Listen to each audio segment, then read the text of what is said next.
كريم رسول الله والله أكرم، فهل فقير بين الكريمين يحرم؟ اللهم صل وسلم وبارك على سيدنا محمد وعلى آله وصحبه وسلم. أكلات اقتصادية من الدرجة الأولى، يعني هتعملي كباب حلة. هتحضري بس الحلة، كل اللي عليك الحلة وملكيش دعوة باللحمة. اللحمة دي هتبقى لحمة اقتصادية، يعني هنعمل كباب حلة من غير ما تشتري لحمة ولا حاجة، بطريقة اقتصادية وطريقة تحفة جدا وطعمها رائع جدا، وبطريقة اقتصادية هنعمل أحلى كباب حلة من غير إيه؟ من غير لحمه. يعني هنبقى معانا الحله بس. انت بس حضري الحله وسيبي الايه وسيبي الكباب علينا. يلا نقول بسم الله ونصلي على رسولنا الكريم ونشوف عملناه ازاي من غير لحمه.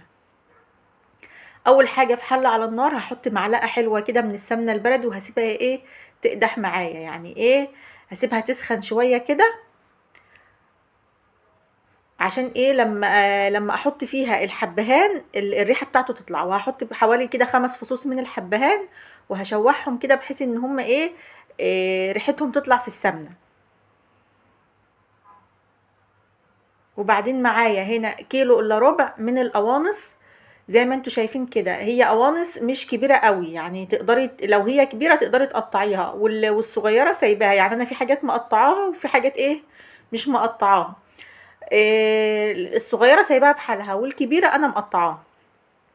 هتديها صدمه كده مع السمنه والحبهان، وتسيبها ايه لما تتشوح خالص وتشرب الميه بتاعتها وتنشف، اكنك بتشوحي لحمه بالظبط.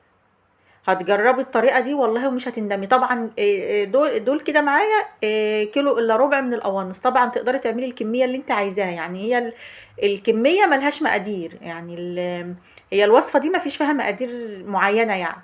وهنا حطيت كده معلقه صغيره كده من الفلفل الاسود، ورشه كده من الورق اللوري البودر. ما عندكيش بودر تقدري تحطي 3 ورقات، 3 ورقات من اللي هو الورق اللورا. هي دي كل البهارات معانا، ما بتاخدش بهارات كتير ولا حاجه. هفضل اشوح فيها، هي هتنزل الميه بتاعتها كده وهتشربها. معايا هنا بقى بصلتين، انا فرمهم كده، بس بصلتين حلوين يعني مقلوظين كده. هتبتدي ايه تشوحي كده، تفضلي تشوحي تشوحي تشوحي كده لحد ما ايه البصل برضو يبتدي ايه ينزل الميه بتاعته. هحط كده معلقه من السكر، معلقه صغيره كده من السكر، علشان البصل يتكرمل كده وينزل ايه تبقى الوصفة مسكرة شوية. بس معلقة صغيرة ممسوحة، يعني ما تكتريش حاجة كده. والله طعمها تحفة، وهتجربوها وهتقولوا لي بقى رأيكم. وهنا معايا طماطمية صغيرة كده مبشورة، علشان يعني ايه تعادل الطعم بتاع البصل مع الكرملة مع وبعدين الطماطم بتدي تسكيرة كده حلوة برضو للوصفة.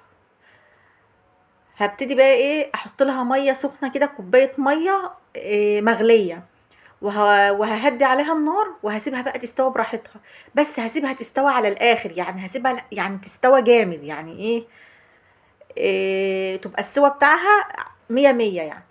هنا بقى جبت بطاطسيتين كده صغيرين وقطعتهم مكعبات، وهبتدي هقليهم نص قليه لحد هنا كده اختياري. وهنا معايا فلفل مكعبات الوان، لو تقدري تستغني عنه هو والبطاطس، يعني تقدري تستغني لحد كده، لحد القوانص والبصل ممكن تستكفي لحد هنا. وهنا انا بملحها بعد ما استوت، يعني هي كده استوت معايا 100%. حطيت بقى الفلفل الالوان زي ما انتوا شايفين كده، عندك اخضر عندك اصفر عندك احمر، اللي انت عايزاه. مش عايزه تحطي خالص مفيش مشكله. وهنا هنزل برضو بالبطاطس، يا دوب كده هديها غلوة يعني دقيقة دقيقتين كده لحد ما البطاطس تكمل سواها. وهطفي عليها وهقدمها بقى. بصوا احلى كباب حلة، يعني هتاكليه بطريقة اقتصادية جدا. ده للناس، الوصفة دي للناس اللي بتحب ايه القوانص. إيه هتبتدي بقى تقدميها مع مكرونة، مع رز ابيض، مع رز بشعرية، مع رز بالبهارات، يعني رز مبهر، اللي انت عايزاه. بصراحة وصفة رائعة جدا وجميلة. بس زي ما قلتلك البطاطس والفلفل تقدري تستغني عنهم، بس انا بحب ازود القيمة الغذائية بتاعة الوصفة. ولو عجبتك الوصفة ما تنسيش تعملي اشتراك وتعملي لايك للوصفة و... وتشيريها علشان يوصلك، يعني إيه الناس كلها تستفاد. ويا رب الفيديو يكون خفيف ولطيف عليكم، وما تنسوناش بدعوة حلوة في الكومنتات. واشوفكم في فيديوهات جديدة ان شاء الله على خير، وربنا يحسن ما بين ايديكم دايما يا رب، ونتقابل على خير ان شاء الله. والسلام عليكم ورحمة الله وبركاته.